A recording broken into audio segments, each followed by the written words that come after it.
Lemon in the middle portion, Skyshack and Big Lagoon. Skyshack regains the lead and finally close finish.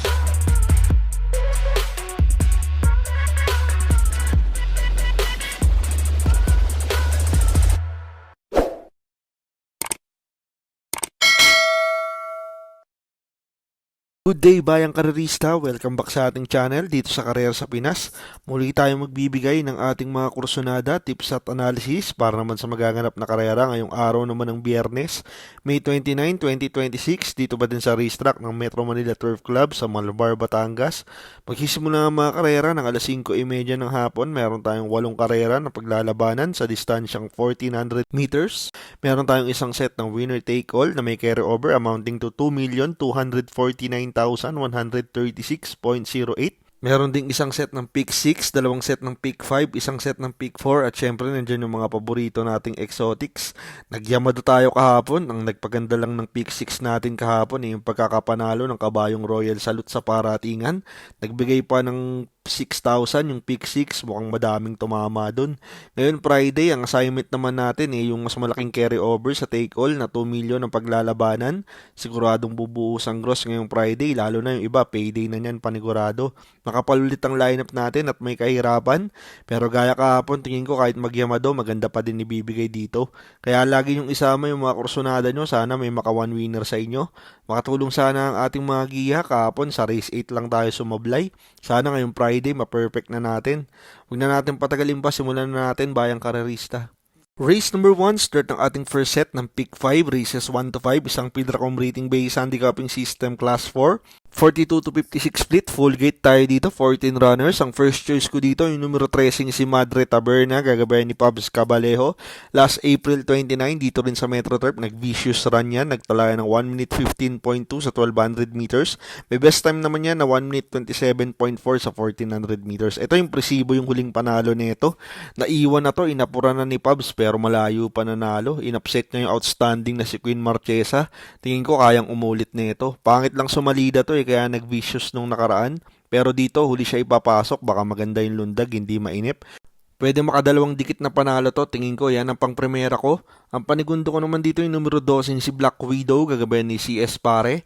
Last April 29, dito rin sa Metro Turf, nagtalaan ng 1 minute 29.4 sa 1400 meters, kung saan pumang-apat siya kila Phil Dabern at Houdini.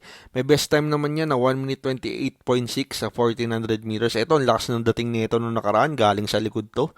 Ang lakas ng remate. Tingin ko malakas lang yung nalabanan nung nakaraan dito pag napahirapan yung 13 na Yamado. Tingin ko ito pwedeng manggaling sa likod at makasilat, kaya ito ang panigundo ko dito, baka dehado pa to. Good luck bayang karerista. Race number 2, start ng ating winner take all, races 2 to 8, isang Pilracom rating based handicapping system class 5, 17 to 41 split, meron tayong 11 kalahok. Dito na nga kakarga yung winner take all carry over natin, amounting to 2,249,136.08.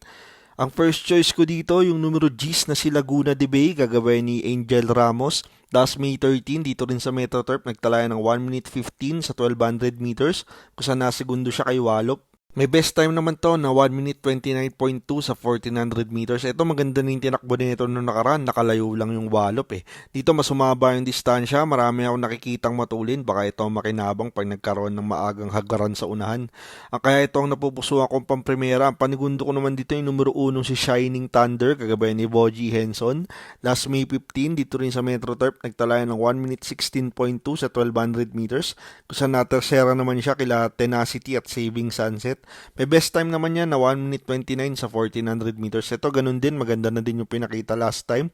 Parang malakas lang yung nalabanan Dito gaya nga ng sabi ko, maraming matulid. Ito naman nakikita kong pwedeng tumanglaw lang sa mga nasa unahan, pero pwede din yung una to.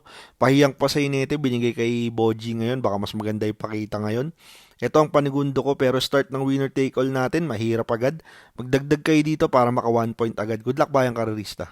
Race number 3, start ng ating pick 6, races 3 to 8, isang Pilracom rating based handicapping system class 4, 42 to 56 split, meron tayong 10 kalahok.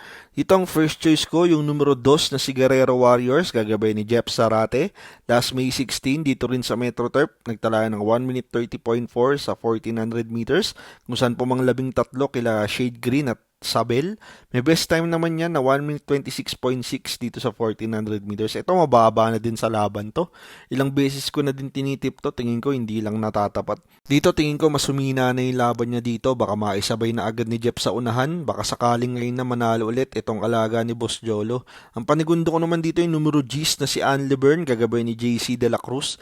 Last May 16 dito rin sa Metro Turf. Nagtala naman yan ng 1 minute 27.8 sa 1400 meters. Kung saan natersera siya kila Exalted at Brown Pirate. May best time yan na 1 minute 26 sa 1400 meters. Ito malakas din yung dating nito nung nakaraan. Mas maganda lang yung tinakbo nung nanalo eh. Dito nasa labas yung numero, baka maipwesto agad ni Tanggol. Isa pa itong kabahay na to, consistent timbangan to. Kung di panalo, laging timbangan yan. Kaya ito ang panigundo ko dito. Good luck, bayang karerista. Race number 4, start ng ating second set ng pick 5, races 4 to 8, isang Pilracom rating based handicapping system class 5, 17 to 41 split, meron tayong 11 kalahok. First choice ko dito yung numero 3 na si Noble Touch, kagabay ni JM Estorque. Last May 15, dito rin sa Metro Turf, nagtala ng 1 minute 16 sa 1200 meters, kung saan po mga lima kala Escondido at Advance Party. Na best time naman niya na 1 minute 28 sa 1400 meters. Ito outstanding to nung nakaraan, kaso tingin ko hindi binigyan ng hustisya eh. Pababa na sa laban to eh. Si Super Daily din yung nilalabanan ng isahan nito. Dito parang angat siya sa laban na to. Basta ilaban, tingin ko ito magdadala ng unahan dito. Malaki na panalo nito. Ang panigundo ko naman dito yung numero 5 si Lumun Sudan Falls, gagabay ni JB Bakaykay. Last May 9 sa PJC nagtala ng 1 minute 22.2 sa 1300 meters. Kung saan po mga apat siya kilala Republica at French Leather. May best time niya na 1 minute 30.2 sa 1400 meters dito sa Metro Turf. Ito ganun din, yamado din to nung nakaraan, kaso parang biyahe din sa kabila to. Pakailaban na din to ngayon, isa pa dito magaling yan sa Malbar eh. Kung ilalaban na to, tingin ko isusunod lang to ni Jeff. Ito tingin ko pwedeng makanood ng boxing dito pag nagkaroon ng bakbakan sa unahan. Good luck, bayang karerista. Race number 5, start na ating pick 4, races 5 to 8, isang Pilracom rating based handicapping system class 4, 42 to 56 split, mayroon tayong siyam na kalahok. First choice ko dito yung numero 8 yung si Runway 10, gagabayan ni AP Peñaflor. Last May 15, dito rin sa Metro Turf, nagtala ng 1 minute 13.6 sa 1200 meters, kung saan nasegundo siya kay Sweet Damani. May best time naman yan na 1 minute 27 sa 1400 meters. Ito nametahan ni Sweet Damani noong nakaraan. Parang kinulang si Peñaflor eh. Dito humina na ang laban. Alam din naman natin mga grupong kinakalaban nito. Dito tingin ko siya din magdadala ng unahan dito. Ma-rate lang na maganda, tingin ko kaya tumapos nito. Ang panigundo ko naman dito yung numero 7 si Star of the Show, gagabay ni Jenjen Huko. Last May 16, dito rin sa Metro Turf, nagtala naman yan na 1 minute 30 sa 1400 meters, kung saan pumangsyam kila Phil Dabern at Concrete Solution. Ito nung nakaraan, nasabay ito sa unahan, masyado lang malakas yung nalabanan. Dito alam naman natin, magkakwadra yan, baka magbigayan, binigay pa kay Jenjen Huko ngayon. Ito tingin kong pwedeng sumunod lang dyan kay Runway 10. Pag kinulang yan, malamang ito ang pang-alalay nila dito. Good luck, bayang karerista. Race number 6, last daily double plus 1, isang Pilracom rating based handicapping system class 3, 57 to 70 split, meron tayong 11 kalahok. Dito ang first choice ko yung numero G's na si Ready to Recitol, gagabay ni Pabs Cabalejo. Last April 19, dito rin sa Metro Turf, nagtala ng 1 minute 39.2 sa 1600 meters kung saan nasegundo siya kay user.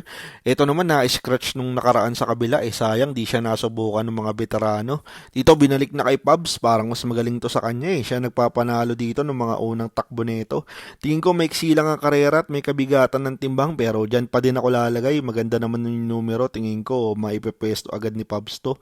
Ang panigundo ko naman dito yung numero 6 na si Mutya ng Pasay, gabay ni Ryan Base.